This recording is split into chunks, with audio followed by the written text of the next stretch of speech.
Hey there, what's happening YouTube? Thanks for stopping back into the channel today here with the Rustbelt Mechanic in for another part of the, I guess, kind of unwanted to be series of I really need an air compressor in my new shop. And I'm hoping that we get something really cool today.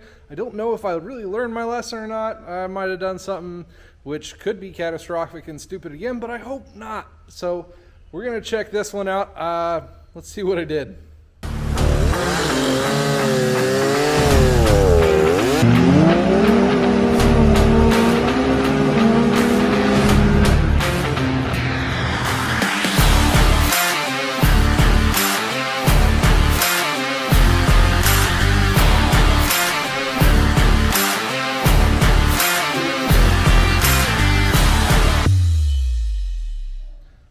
So if you guys didn't know, this is the air compressor from the last episode that I did on getting an air compressor, purchasing off of Facebook Marketplace, and coming up with an absolute epic fail in that the pump assembly is junk. I ended up pulling the little snout off the front of the crank, and guess what? The main bearings in the crank on the crankshaft are pretty much gone. Yep, they're spun, they're junk. So that really sucks. So as far as rebuilding that one, it's not going to happen. It's going to be way too costly, and trying to find parts are going to be pretty much astronomical. So unfortunately, that kind of sucks.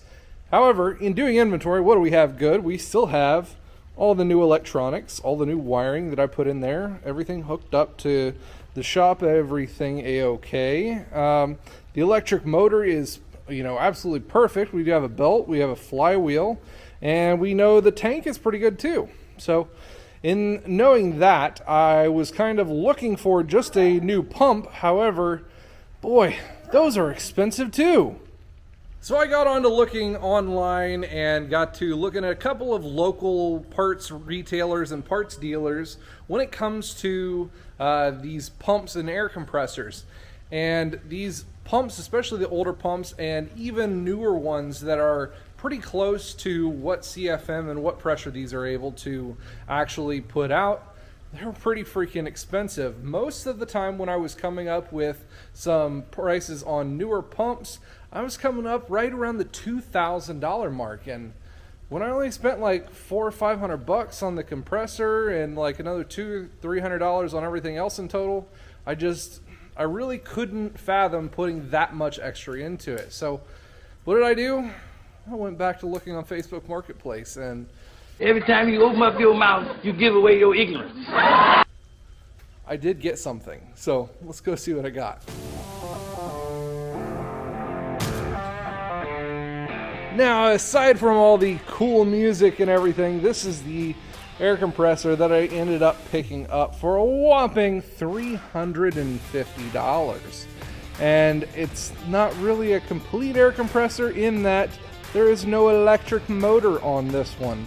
I ended up picking this one used, $350, but this one, the actual pump and the tank unit, looked to be in really good shape.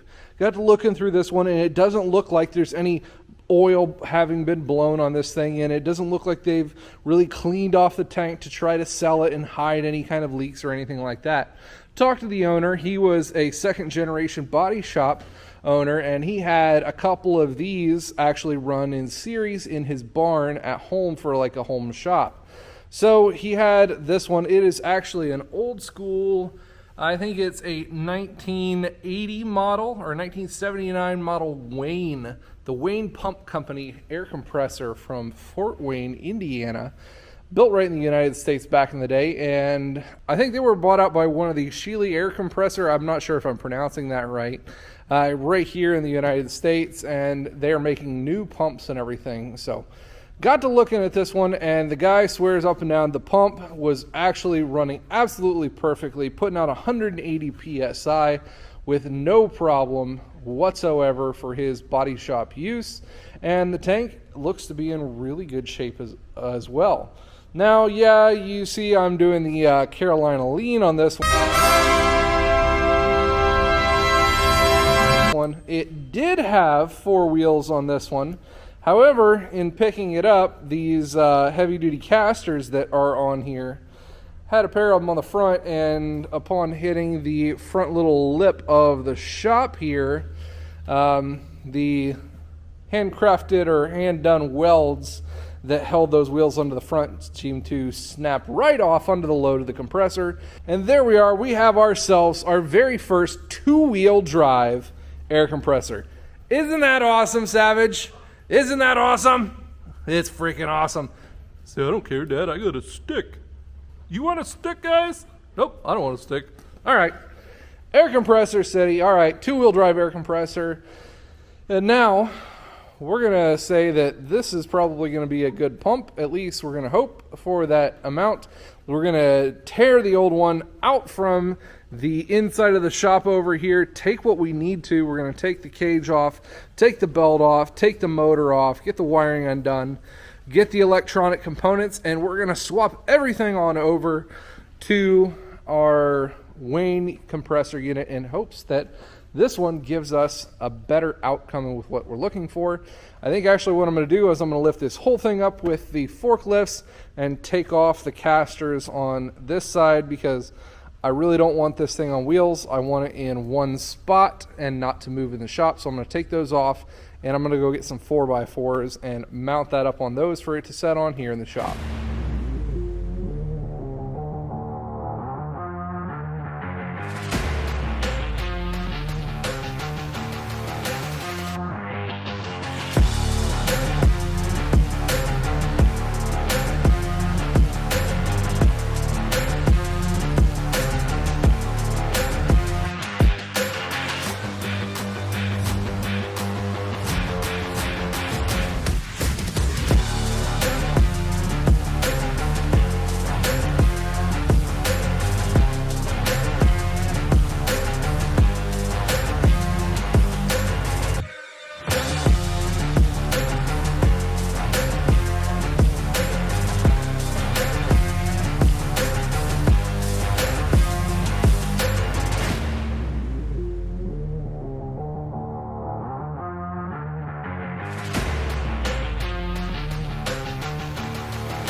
Moving on through the project here, we got the electric motor kind of swapped over. Not too bad to do that kind of stuff.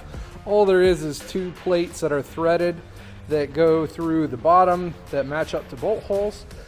Now, the other thing that I did have to change out a little bit is because this flywheel is a bit bigger than the one on the old Dev Air one here. I ended up needing to get a different belt, and it actually takes a pair of belts. So I got one. They had one in stock. I got another one on order. So we're going to leave the motor a little bit loose right now until I get the other belt here in a couple of hours. But in the meantime, I'm going to clean up a little bit around here, see about getting the ports all set. I'm going to end up running the pressure switch out of that port. Then I'll just put my gauge on that little 3/8 MPT port right there. And while I'm waiting, I'm going to drain out what oil is in here. The guy said he had put like half the amount of oil in just for storage, so it's not full is what he said. So we'll see how this one turns out. Hopefully not like last round. And there's little to nothing that comes out of it. So evidently he must have drained all of it out because there's no juice inside of it. All right, well, I guess I'm not draining anything out of here. I guess we're just gonna fill it and pray like on the last one, huh? At least this one's not all chocolate milk out of it, I guess.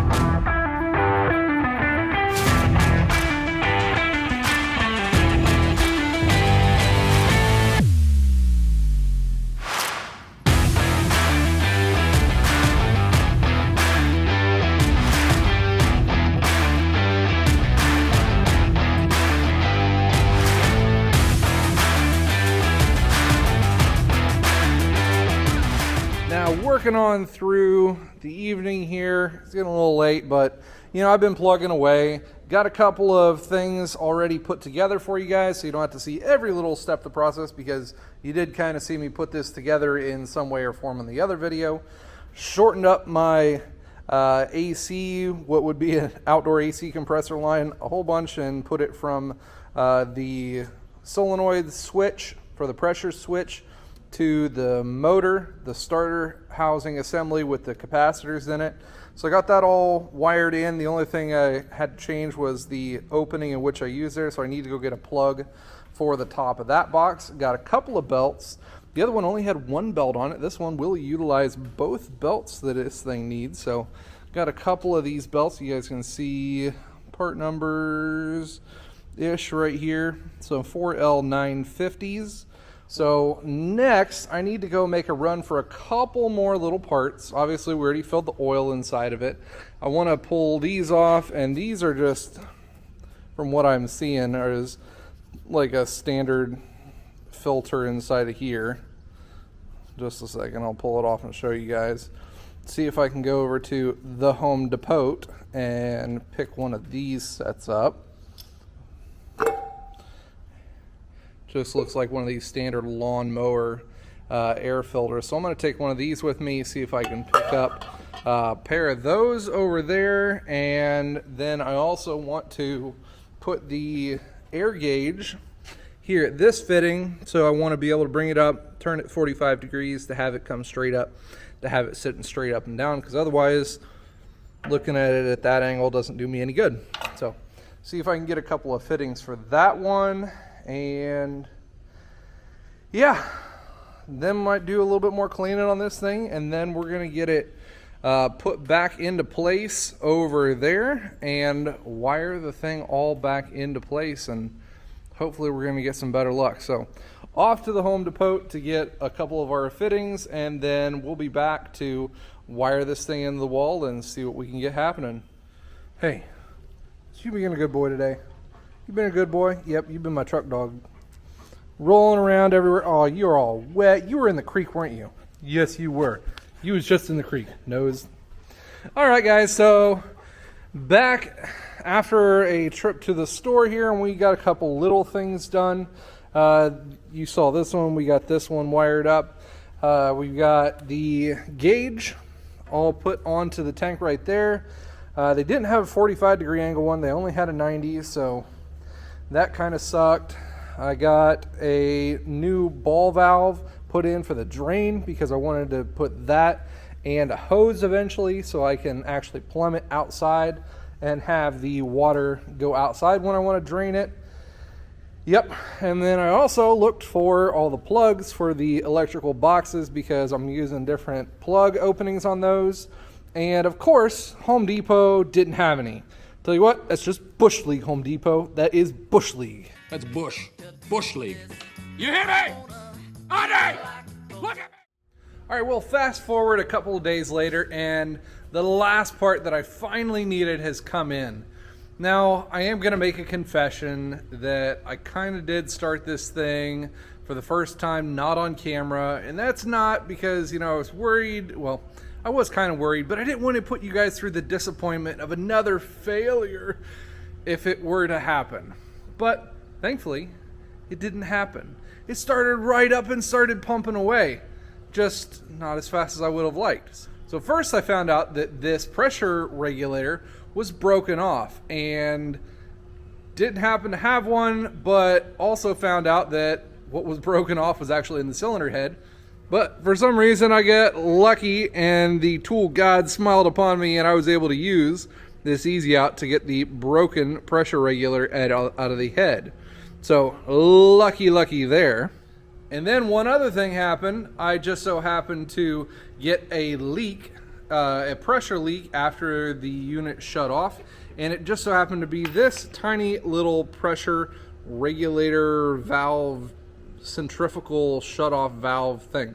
And as you guys can see, somebody had broken it off at one other time and tried to brass slag weld it all back together, and it just wasn't happening, guys. It just wasn't happening at all.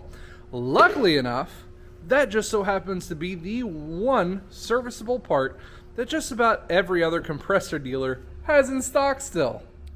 So I picked up this brand new pressure shutoff regulator. So this is what will actually go into the front of the machine right here, into the front of the pump. And this is the off regulation for the pressure from the crankcase when the pump shuts off at the end. So it's regulated, I believe, to like 120, 130 psi at that point. So we're going to get that nice shiny part put in, get the plumbing all back onto the unit, and start it up so you guys can see. And hopefully we'll be able to see how fast this thing will pressurize. Now, I'm not going to lie, I'm also not quite sure how easy this is to adjust at all, or if there is much adjustment to it in here. There is this little collet sleeve that adjusts all the way up and back and down, so I'm not sure what adjustment is going to be needed on that one, but I think I'm going to get a little bit of some tape on here first, and we'll get this put in. One of the other things that I may not have pointed out was that I wired in an enclosed switch, a 60 amp enclosed switch, which my buddy JC Smith over at JC Smith's Projects happened to point out on the last video. So thanks, buddy. You know, that is a good idea to have a nice switch right here rather than having to run back and forth over to the breaker and everything like that. Nobody wants to do that one. So ain't nobody got time for that. I've got an on-off switch on the panel. Also, if you guys have not checked out Mr. JC Smith Projects, make sure you go and check that out. I'll leave his link to his channel down in the description below as well. Let's get this big old Wayne cranked up here.